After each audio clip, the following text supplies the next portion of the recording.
નમસ્કાર. આજે આપણે આપણા અસ્તિત્વના મૂળમાં ઉતરવાના છીએ.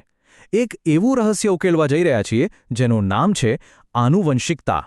આપણે એ સમજવાની કોશિશ કરીશું કે આપણને માતાપિતા પાસેથી વારસામાં જે જનીની બ્લૂપ્રિન્ટ મળે છે એમાં થયેલો એક નાનકડો ફેરફાર પણ કેટલી મોટી અસરો સર્જી શકે છે.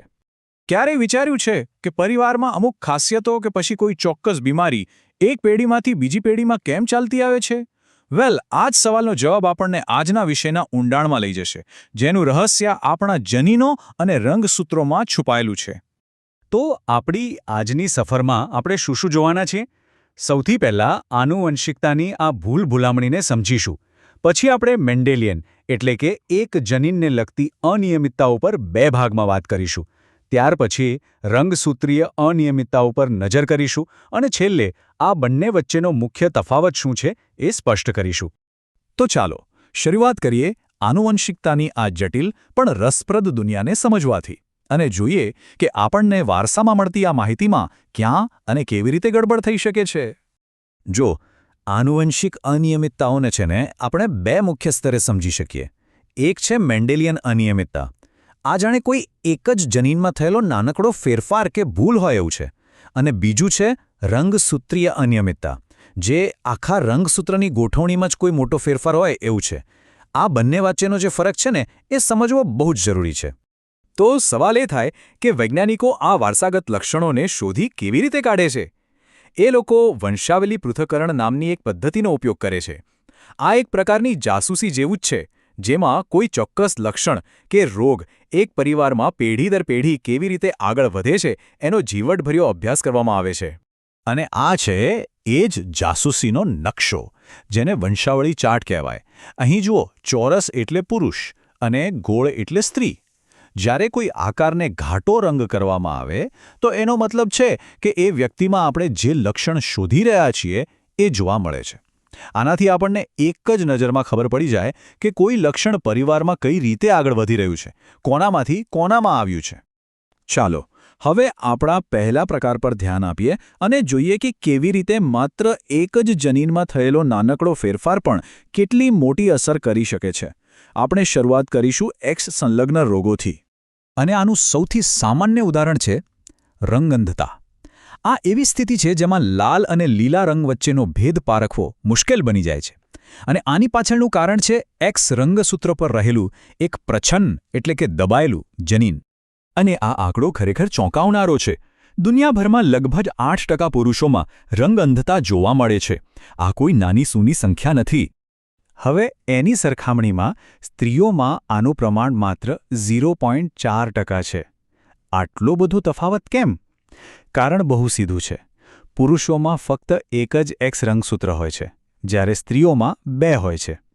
એટલે જો સ્ત્રીના એક એક્સ રંગસૂત્ર પર ખામીવાળું જનીન હોય તો પણ બીજું સ્વસ્થ એક્સ રંગસૂત્ર એને બચાવી લે છે. બીજું એક આવું જ એક્સ સંલગ્ન ઉદાહરણ છે હિમોફિલિયા. આને રોયલ ડિસીઝ તરીકે પણ ઓળખવામાં આવે છે. આ રોગમાં લોહી જામવાની એટલે કે ગંઠાવાની જે પ્રક્રિયા છે એ ખૂબ ધીમી પડી જાય છે. એના કારણે સામાન્ય ઈજામાં પણ ઘણું લોહી વહી શકે છે. તો એક્સ સંલગ્ન રોગો તો આપણે જોયા. હવે આપણે એવા રોગો તરફ આગળ વધીએ જે લિંગ સાથે જોડાયેલા નથી, એટલે કે દૈહિક રંગસૂત્રો પર આધાર રાખે છે.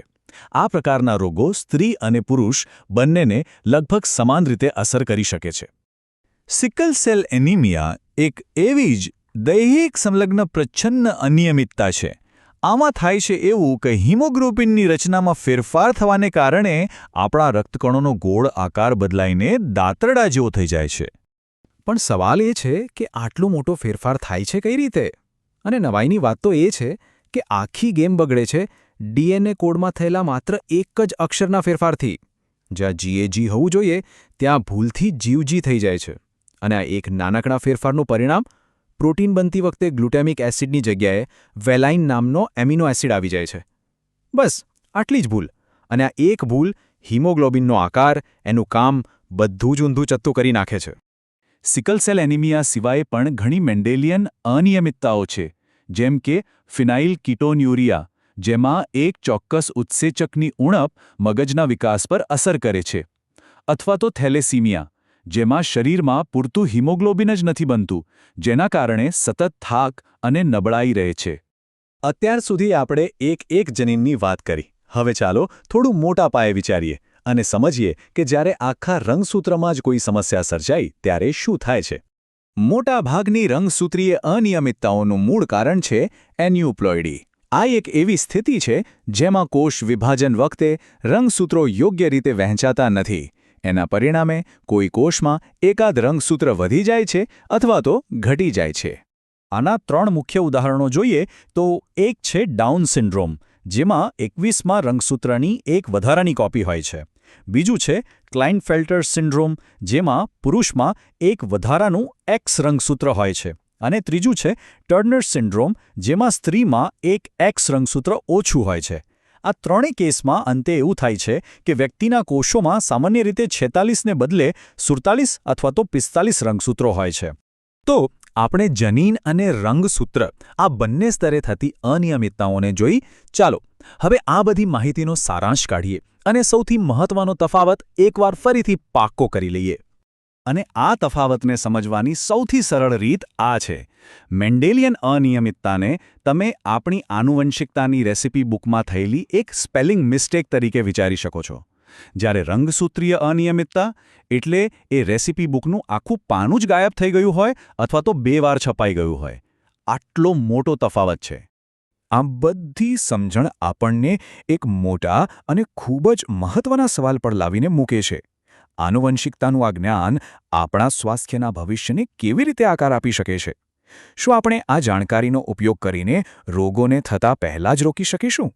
અને શું દરેક વ્યક્તિ માટે વધુ સારી પર્સનલાઇઝ્ડ સારવાર શોધી શકીશું? આ એવા પ્રશ્નો છે જેના જવાબ ભવિષ્યના ગર્ભમાં છુપાયેલા છે.